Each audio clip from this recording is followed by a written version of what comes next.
Tolenjau khungangda pokchaba lau singuraga chingda satuna sing sanduna isam samna punsi hingnanaba honajariba samthrik chamba champut kumba miyoy amakhakni nongma magi nupiga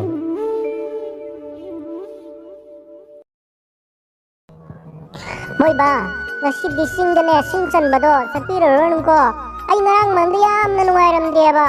mang nungaiteba ngarang do Natine ngarang mangda nangbu kari uramage kari mangmang lage haiba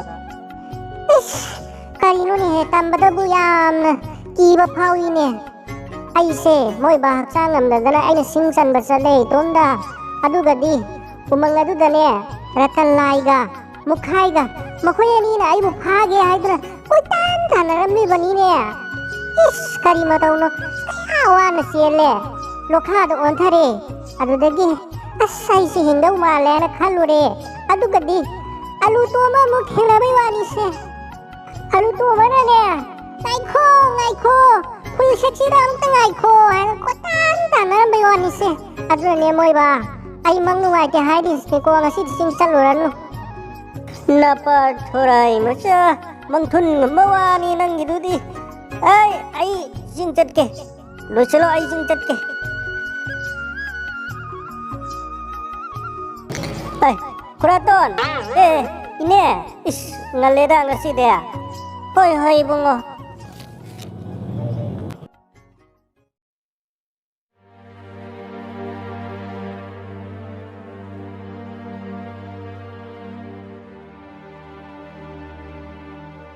Aigi singma punse to na sulum kre saida nga tang tharam laga atagi goha aman mu sidai sing kali tang tha okige sibara han ba tare oiba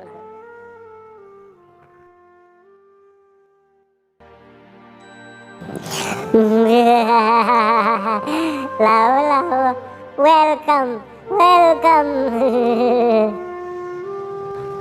oiba kari ba tau no ai no pi na nganda alu dom man full seksida koi tan ne ai di si koi re ai thawai se am kan bio ai nu pi hang lai ram sagam ne ai wong ta kan bio adu hai ya bawara ai inja bo yer basu adu hang na phattaban ai inja badi na de he nagi thawai kan ge adu di ai ge wahang sing sige paukhum nan chumna paukhum pi batai hoi ai pijage ai thawai jung kan bio ai ge ahan wahang chat khero nan dini ngai dana lai hore do ai di kai ba se khang dana karino haira ai khang de bo khang draba ai paukhum pi ge Madudi nungsit khai bani ne nungsit khai ba namoi thoppa phau khang da bako ai ge mathang ge wahang munataro sabi ibungo nungsiba amuk da gundha birakno nana abu takhat charak lage karino aira adusu khang de Sisu khangdaba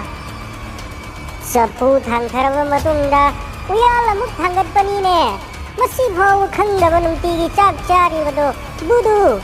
budu fine ai gi mathangi wahang munataro ai dinangi damak sire do nangi kana gumba amana khaurang nangai hori karino haira nang nasu taw thabak ni hairo thuna hairo adudi khangjaye adudi khoi sopada tinthok na nga da haibu wani chumme mathangi wahangi paukhum chumna pirabadi na thai kandige he amubi gi mathunda angang bina sat lek pada mapuna khamaga tokpa gaino hayo amukta hanna chanbira munna tahaudre amubi gi mathunda ꯑꯉꯥꯡꯕꯤꯅ ꯁꯠ ꯁꯠ ꯂꯦꯞꯄ ꯃꯄꯨꯅ ꯈꯥꯝꯃꯒ ꯇꯣꯛꯄ ꯀꯔꯤꯅꯣ ꯍꯥꯏꯌꯨ ꯑꯗꯨꯗꯤ ꯈꯪꯖꯗꯦꯕꯣ ꯈꯪꯗ꯭ꯔꯕ ꯆꯐꯨ ꯑꯃꯨꯕꯗ ꯆꯥꯛ ꯊꯣꯡꯕꯅꯤꯅꯦ ꯑꯗꯨ ꯐꯥꯎꯕ ꯈꯪꯗꯕ ꯕꯨꯗꯨ ꯐꯥꯏꯟ ꯐꯔꯦ ꯐꯔꯦ ꯑꯔꯣꯏꯕ ꯑꯣꯏꯅ ꯑꯃꯇꯪꯒ ꯆꯟꯒꯦ ꯃꯁꯤ ꯈꯨꯝꯕ ꯉꯝꯕ꯭ꯔꯥ ꯌꯦꯡꯉꯨꯀꯣ ꯅꯪꯉꯣꯟꯗ ꯄꯤꯔꯛꯇ꯭ꯔꯤꯉꯩꯗ ꯅꯪꯉꯣꯟꯗꯒꯤ ꯍꯥꯟꯅ ꯂꯧꯈꯤꯕ ꯀꯔꯤꯅꯣ ꯍꯥꯏꯌꯨ ꯈꯪꯖꯗꯦꯕꯣ ꯁꯤꯁꯨ ꯈꯪꯗꯕꯀꯣ ꯐꯣꯇꯣꯒ꯭ꯔꯥꯐꯔꯅ ꯐꯣꯇꯣ ꯀꯥꯞꯄꯅꯤꯅꯦ ꯅꯪꯉꯣꯟꯗ ꯐꯣꯇꯣ ꯄꯤꯔꯛꯇ꯭ꯔꯤꯉꯩꯗ ꯃꯍꯥꯛꯅ ꯅꯪꯉꯣꯟꯗꯒꯤ ꯐꯣꯇꯣ ꯍꯥꯟꯅ ꯂꯧꯈꯤꯗꯔꯥ ꯍꯥꯟꯅ ꯀꯥꯞꯈꯤꯗꯔꯥ ꯍꯥꯏ ꯑꯄꯪꯕ ꯅꯪ ꯑꯩꯒꯤ ꯋꯥꯍꯪꯁꯤꯡꯒꯤ ꯄꯥꯎꯈꯨꯝ ꯑꯃꯠꯇ ꯅꯤꯡꯊꯤꯅꯤꯡꯉꯥꯏꯅ ꯄꯤꯗꯦ ꯑꯗꯨꯅ ꯅꯪ ꯉꯁꯤꯗꯤ ꯑꯩꯒꯤ ꯈꯌꯥꯠꯇ ꯇꯥꯕ ꯇꯥꯔꯦꯗꯣ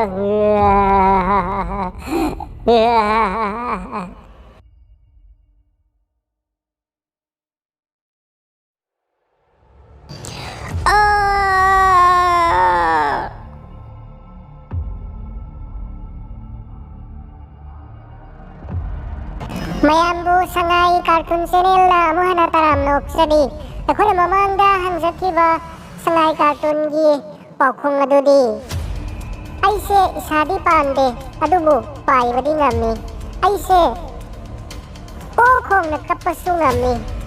ꯃꯤꯠꯇꯒꯤ ꯄꯤ ꯇꯥꯕ ꯃꯈꯩ ꯑꯗꯨꯕꯨ ꯑꯩꯒꯤ ꯃꯤꯠꯇꯤ ꯄꯥꯟꯗꯦ ꯑꯩ ꯀꯅꯥꯅꯣ ꯍꯥꯏꯅ ꯍꯪꯖꯈꯤꯕꯅꯤ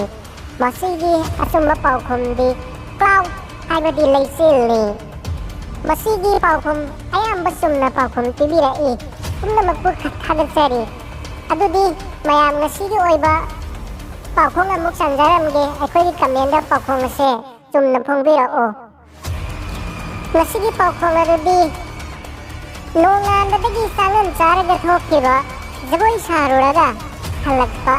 ꯀꯔꯤꯅꯣ ꯍꯥꯏꯌꯨ ꯄꯥꯎꯈꯨꯝ ꯑꯃꯨꯛꯇꯒ ꯍꯪꯖꯔꯛꯀꯦ ꯅꯣꯡꯉꯥꯟꯕ ꯑꯌꯨꯛ ꯉꯟꯇꯥꯗꯒꯤ ꯆꯥꯡꯉꯟ ꯆꯥꯔꯒ ꯊꯣꯛꯈ꯭ꯔꯒ